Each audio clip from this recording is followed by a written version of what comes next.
Google Gemini presents Cricbuzz Comm Box, also known as the GK and DK show. Here to tell you what's happening at the halfway mark of the second innings of Pakistan and Sri Lanka. Well, it's very simple. Pakistan, you think, are defending 212, but they're not.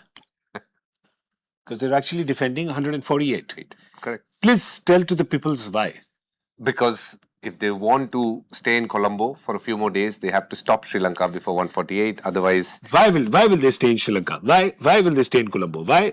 Because they will end up qualifying. Very good. So basically, getting the 2 points is not enough. They have to get the 2 points with the izafa in their net run rate. It's a new word, eh? Izafa in their net run rate. Fancy. And that happens when they restrict Sri Lanka to less than 148. So that's what they are looking at this point in time. 65-run margin from what they scored, which was a mammoth 212. So they've done their bowlers a big favor. Meanwhile, at this stage, at the halfway mark, you'd say Sri Lanka maybe a little ahead, but they've lost 3 wickets, so they're not. I don't know, DK, how do you see this? So there are 2 matches in play. One Sri Lanka is playing for Sri Lanka, one Sri Lanka is playing for New Zealand. Sri Lanka playing for Sri Lanka is not quite working out. They need a lot more. Sri Lanka playing for New Zealand is well on course. New Zealand will be watching this with bated breath, but also will heave a sigh of relief looking at the way the batters have gone so far, considering they lost a wicket very early, and that too of Pathum Nisarka. They've come back quite nicely. 85, 63 to get for New Zealand to qualify. That's the right way to say it, which is very achievable considering they have 7 wickets in hand. But the 127 that they need to get, or rather 117, I think. Yeah, and then, about 120 right 120, yeah. So that is the tough part.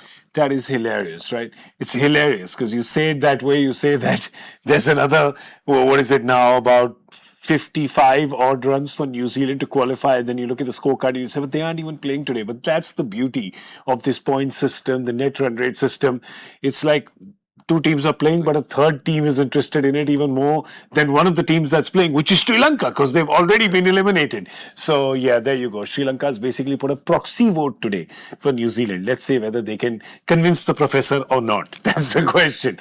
Well, I don't know if the Sri Lankan fans are happy right now or not, but you can be a very, very happy fan because thanks to Google Gemini, you can be part of the World Cup. That's right, the craziest fan contest. Step 1, take a selfie. Step 2, create your fan look on Google Gemini. Step 3, tag Google India and submit your entry. So that's right. Thanks to Google Gemini, you can go to the T20 World Cup. Where are both these teams going? Well, Sri Lanka is definitely going out because they are done and dusted for the tournament. But can they take Pakistan out with them is the question. So far, what have the bowlers done for Pakistan? There's been some impressive performances, especially Abrar, who for some strange reason, they keep leaving out of the team. Yeah, he had a couple of bad games. Poor guy was then dropped, but today he's come back and shown why he was so highly rated in the first place. 2 wickets for 14 in just the 3 overs and important wickets as well. Usman Tariq has been a touch disappointing. It's always been a case of him understanding the pitch conditions and how he's able to almost predict what the batter is doing. But today his line has been off, and that has been put away quite nicely by Sri Lanka. They played a couple of lovely shots. Asalanka played one solid slog sweep and then hit him down the ground. So he's been thrown off his plans a little bit. I thought Usman Tariq coming in will be able to dent Sri Lanka's chances, but actually he's increased Sri Lanka's chances, interestingly. Well, Abrar has actually got his 3rd wicket while we were speaking. He's also managed to get Kamindu Mendes. So, yeah, Abrar is having a very good day. He's picked up his 3rd wicket.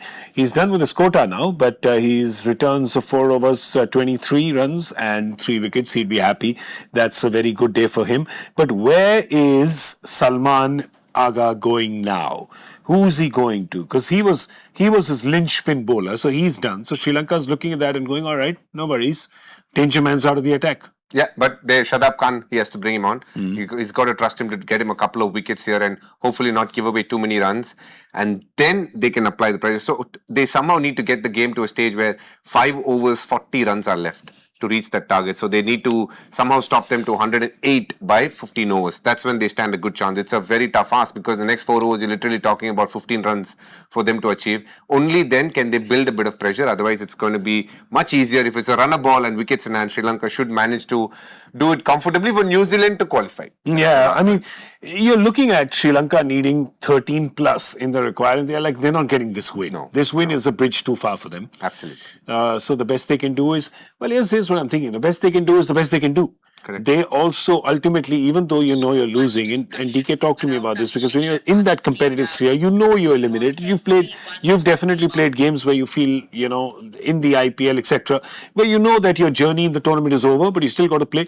You don't want to lose by a big margin. That still hurts, Absolutely. right? A smaller margin, a loss still hurts, but little less than a big margin. True. It will probably end up feeling a little better. We have Siami Cricbuzz constantly videos keep popping up. If you come on the app, they're going to always bombard you with some lovely videos, which our own friends have spoken about. But for the moment, let's speak about Sri Lanka. Yeah. They will feel a lot better if they don't lose by a huge margin. They would obviously like to get closer to the score. Not that any loss feels good, like you said, but it's better to try and compete than not compete at all. I can tell you something. My Google phone really likes all the Cricbuzz videos. It's a playlist. It's just going on one by one. We were just hoping that ours would pop up also, but it obviously doesn't like our video that much. Maybe it'll pop up on the next Comm Box. Maybe. Maybe it will. DK and GK are going to sign out now. We're going to see you with Michael Vaughan. He's going to join us on Cricbuzz Live right after the game is over. So do join us then. Thank you for watching. Google Gemini presents Cricbuzz Comm Box.